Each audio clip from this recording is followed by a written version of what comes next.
said there.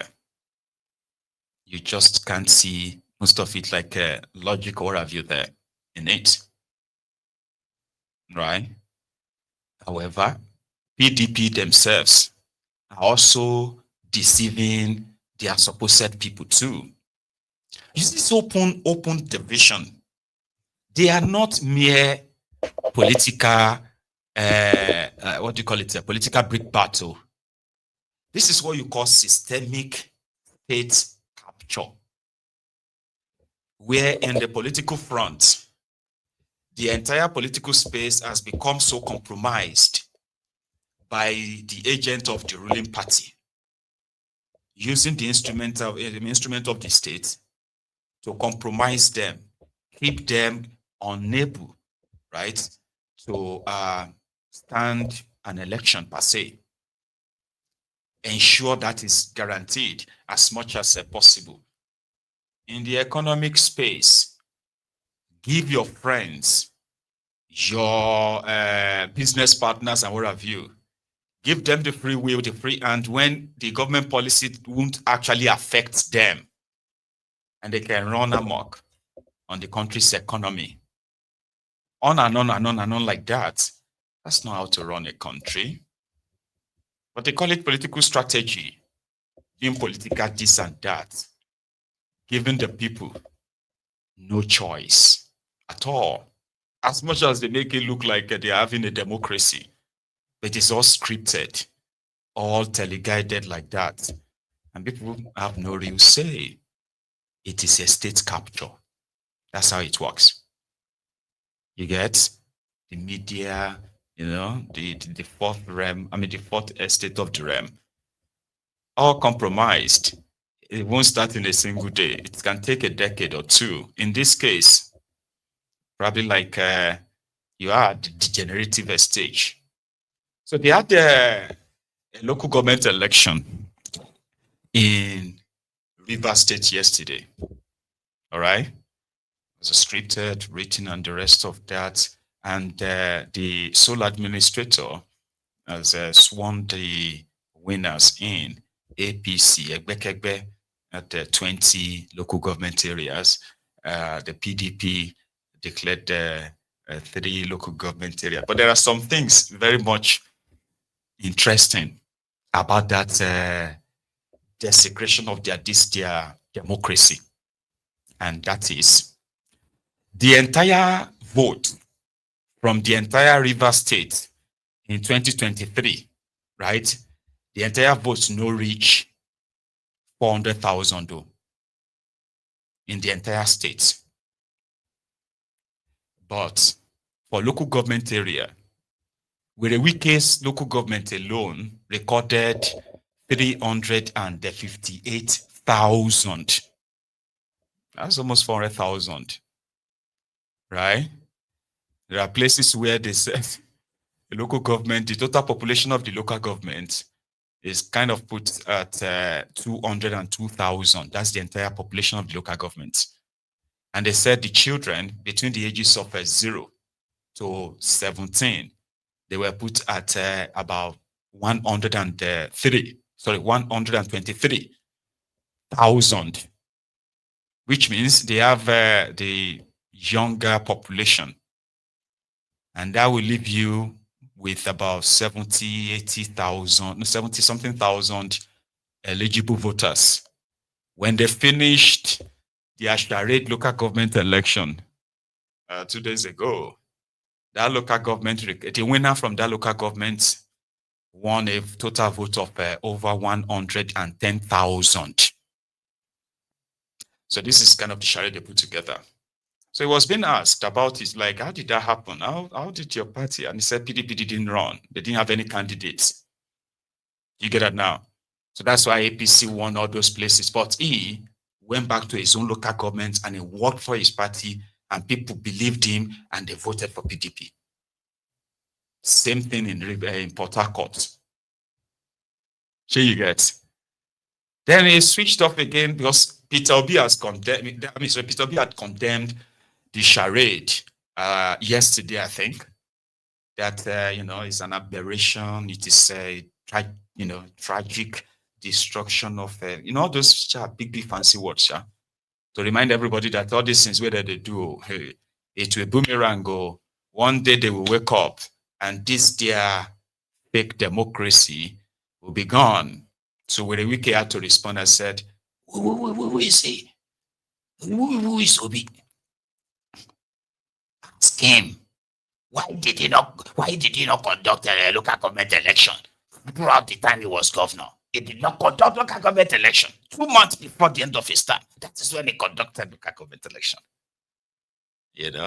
And I've had people repeated that many times as well, So, but that is not the whole story. For those who are aware, when Obi became their governor in Anambra State, a few months after that, he became their governor through court, by the way. So they removed Ngige. Ngige was already governor for like about 2 years or 3 years, thereabout. So when he became their governor, PDP were the ones in charge of all the local government of all those places. So then he got impeached because he was supposed to sign some certain money out, which were already approved by the State House of Assembly. For those of you who probably can't remember about that, the Anambra that time, but that was the place they kidnapped the state governor. Political godfathers, they kidnapped the state governor. They locked him up in the toilet, and they forced him to resign. And immediately they swore his deputy, his deputy in.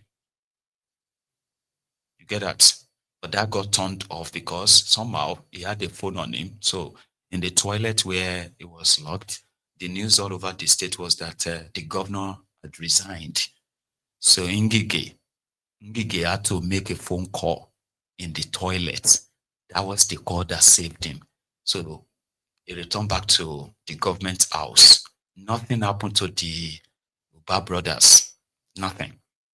And they went ahead then to that's why some people felt like, they were the ones who probably used the judiciary to give Peter Obi his victory, since Ngige at that time already won the people of Anambra State to his side by the events that took over the state at the time.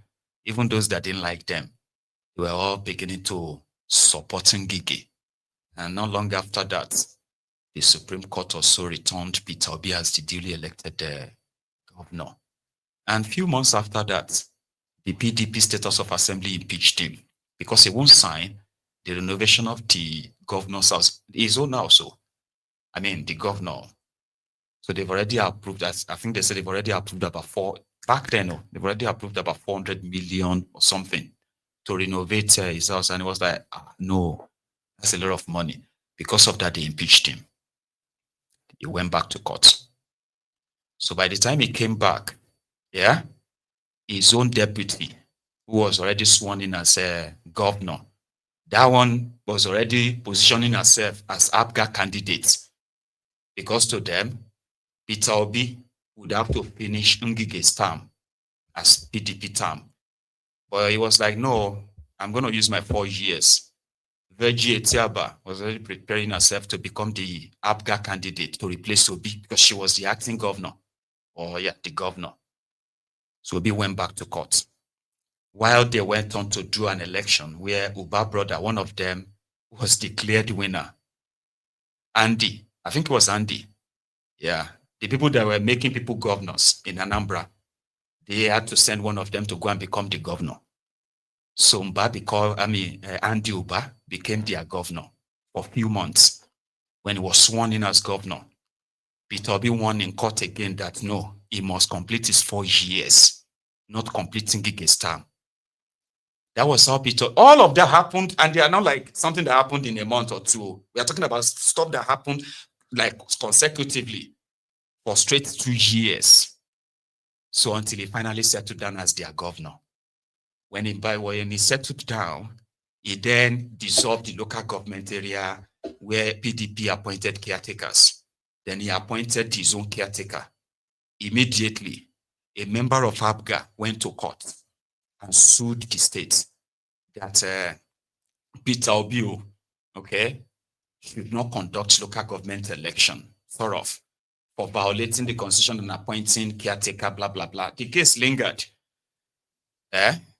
until 2012 or 2013. And that was around the time he was already leaving. Then they were able to conduct local government election in Anambra. It wasn't like he became their governor and he just stopped local government election. Like, no, I want to collect all the local government money. But that's what politicians are saying. Politicians like Wike. Listen, you go see how he's going to frame it now. You realize what I've been saying. Take P2B, there rascality. Who can be more rascal? Obi became a governor. He was governor for Anambra State for 8 years. He conducted local government election 2 months when he was leaving office. 2 months, 8 years as governor. Does he have what it takes to comment about conduct of election that was properly done and backed up by law? When Obi was governor, Nigeria forget easily. Doctors were on strike for 13 good months. Hospitals were shut down. 13 good months. Are we saying that we're not aware of this? So what do you mean rascality? Who's more rascal? So you should not take the views of the, because you see, the anger is that they are looking for where they will get funding, and that's no longer available in Rivers State. They have no capacity or morals to even talk about it.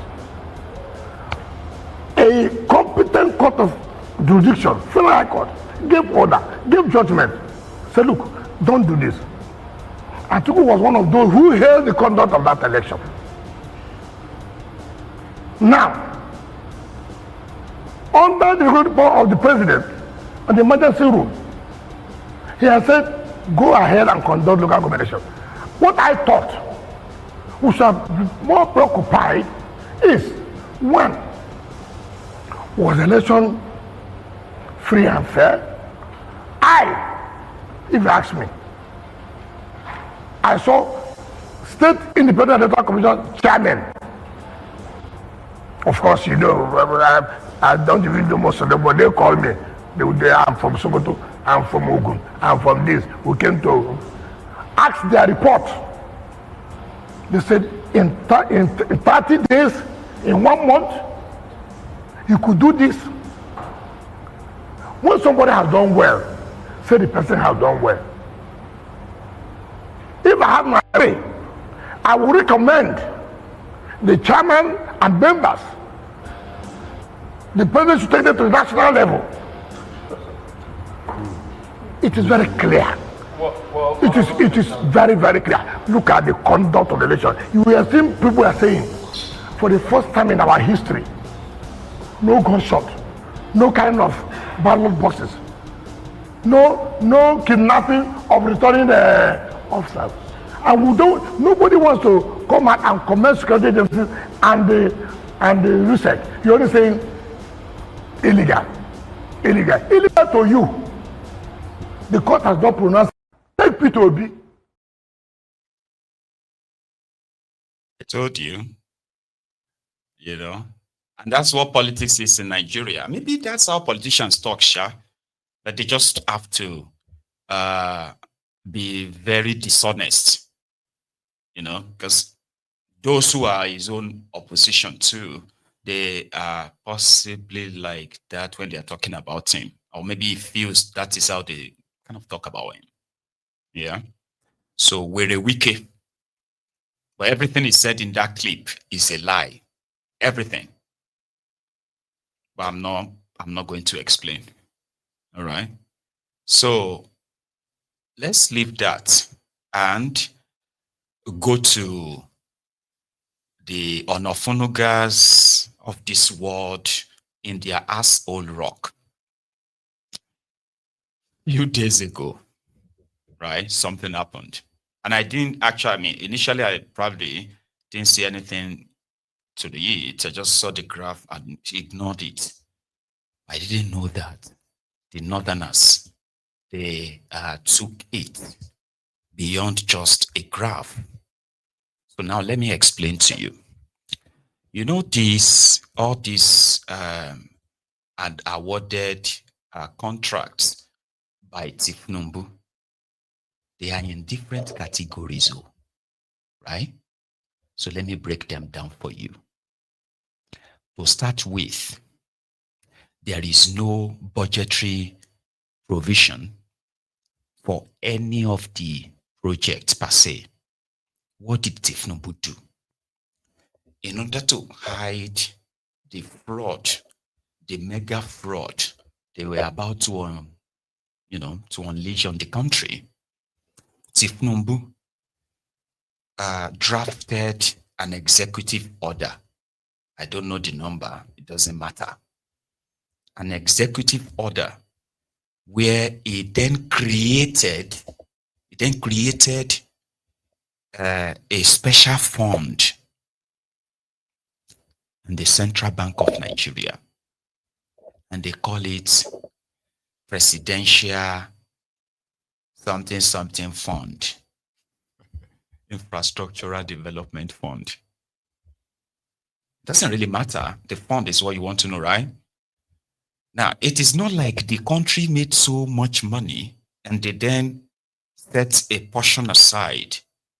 No, they are called Presidential Infrastructural Development Fund. It is to be administered by Wale Idun and Kadobi, the Oduduwa Emefiole, central bank governor. Again, there is no special money anywhere. The purpose is to now borrow to fund projects they called legacy projects. These are projects that are outside the budget, outside ministry of this or that. They are Tifnumbu's projects. If Tifnumbu feels like, I want to start pumping all the water in the ocean, I want to pump them away, I want to dry the ocean, or I want to pump all the water from the Lagos Ocean, I want to use them to irrigate Sahara Desert. All he's got to do is to write how much he needs. How much? $21 billion. Okay. Let's see where we can get the money. So they start looking around and they can just say, Yima Labab's Construction, Irrigation Group of Companies. This company will now get the $21 billion contract to pump the water from Bar Beach in Lagos and run the pipe straight to Sahara Desert to go and turn that to a vegetation. That's the concept of the money. That is where the idea of Lagos Coastal Road came from. So in between 2.5 or 2 years and 4 months since Tifnumbu came in, from that pool alone, from that presidential fund, Tifnumbu has awarded contracts that are, when you combine them all, they are more than the budget of the entire country. Again, there is no special money to fund it, just to borrow and all that. So, Lagos Coastal Road, 18 trillion naira. Tifnumbu had paid out, according to them, over 2 trillion naira. Badagry, Sokoto Expressway Legacy Project. How much? 14 trillion naira. Okay. I'll put this chart on the screen for you, anyway. So people now were like, they started saying that Tifnumbu, right, has been pumping money into the South, especially Southwest. So this what do you call this newspaper then published who got what. And they said Lagos State alone, so far, out of all the money released by Tifnumbu or contract he claims to have awarded, right? The only ones that have been funded are the ones from the South. A great allegation, no? Right?